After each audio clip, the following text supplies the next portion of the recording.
how precious life is. Bud was our father, grandfather, husband, uncle, and cousin, an only child who grew up in Wenham and Hamilton with many of his 33 cousins. Bud was our friend, teacher, coach, and colleague. I cannot think of anyone who enjoyed each and every day of his life more. I cannot think of anyone who brought more enthusiasm, positivity, modesty, purity, authenticity, integrity, and humility to every hour of every day. In February of 2000, Dad lost Eileen, his wife of 37 years, to cancer. If there was ever a tough period for him, this was it. Never shying away from coining a new phrase, Dad began to say, "I'm ready to die. I'm not volunteering, but I'm ready."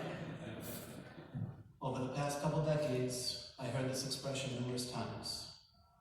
Over the past few weeks, his physiological systems were failing, but his mind and spirit were largely unchanged, still very full of life, wit, and optimism.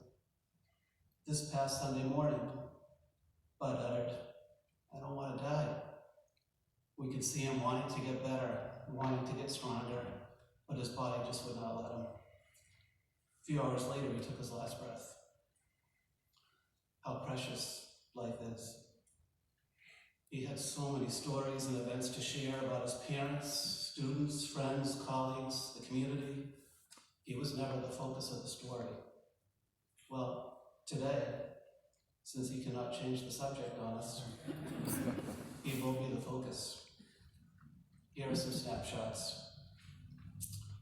On modest confidence, multiple times in the high school gymnasium, with a gym class or the basketball team as an audience, swishing a hook shot from mid-court and commenting, "This game is easy." Then turning and walking out of the gym like anyone walking into the gym should be able to make a hook shot from half court on command. On service, as a young man, Dad ran an outing club for local children. Over 60 years later, alumni of this club still mention to me how much fun they had with Bud during these summers and that he was a father figure for many of them. He served on several boards of the town of Hamilton and was instrumental in starting the youth soccer program in the 1970s, where after a big snowstorm, snow blowing driveway after driveway up and down Naples Road until he ran out of fuel. On purity,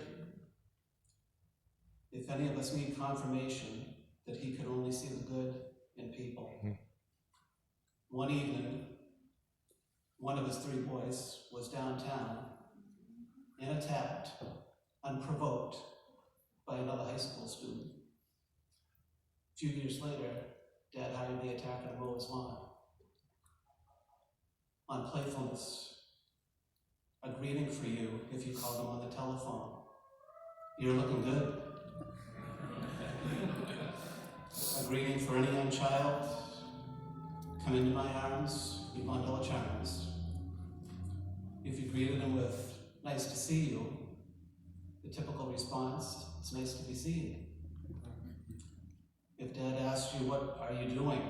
and you responded, "Nothing," he would retort, "Let me know when you get it done."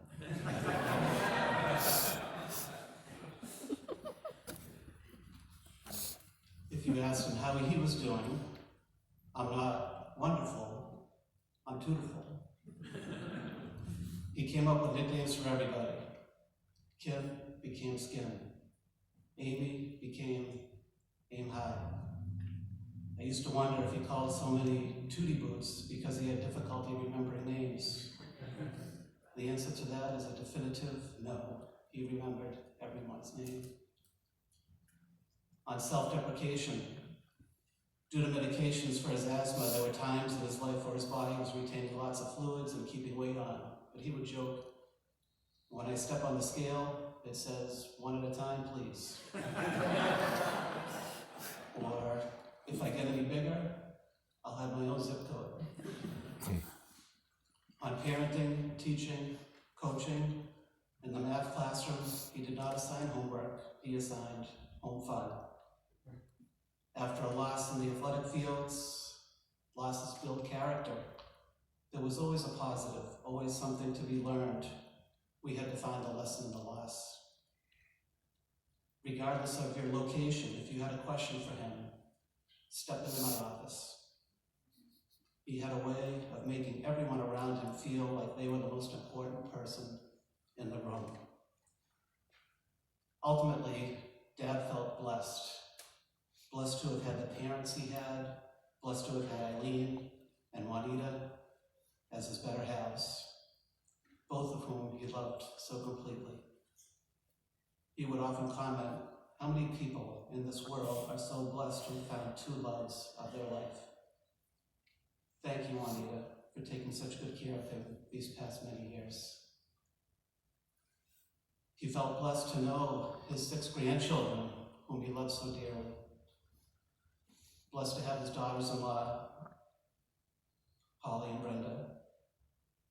Blessed, well, the jury may still be out on his 3 sons.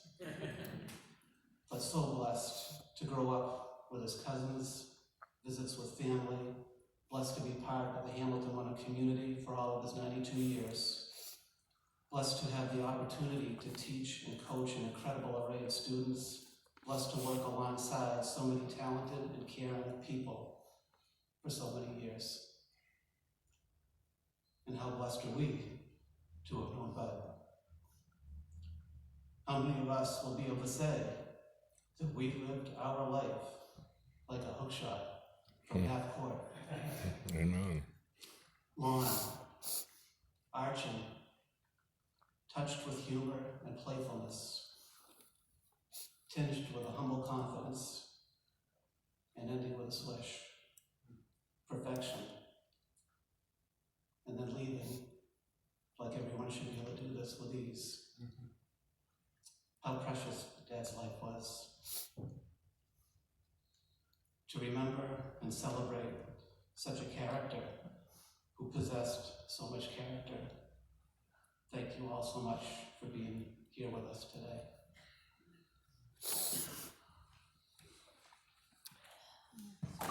Well done. That was really good.